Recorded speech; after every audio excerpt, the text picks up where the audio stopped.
Mine had a little bit to do with child support and donor rights. Basically, there was a case, Levin versus Levin, where the dad believed that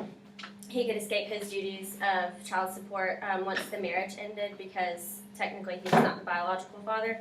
But basically, the Indiana Dissolution of Marriage Act says the husband assumes the obligation to support the child as his dependent both during the marriage and pursuant of the dissolution of the Marriage Act in the event the marriage is dissolved.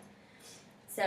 even if he wasn't like the biological father because of the marriage, basically the principle behind it is that when people don't consent to having a kid and have to be held for child support, the people that consent to having a kid through artificial insemination should be held to the same standard. There's a couple about same-sex artificial insemination, and the hard part about that is that people that are married legally have rights to the child, but because same-sex couples can't be married in some states, they can't have those rights. And there was one case where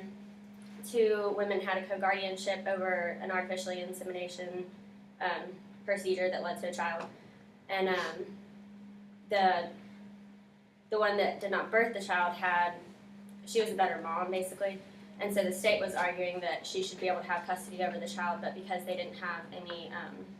laws about that at the time, she didn't have any rights to the child. Other than that, when the donor requests rights to the child, there was one case where two people agreed that a donor would be more like an uncle to the child and would be able to see them every now and then, but then the uncle requested rights, and basically he got them because he was still technically the biological father.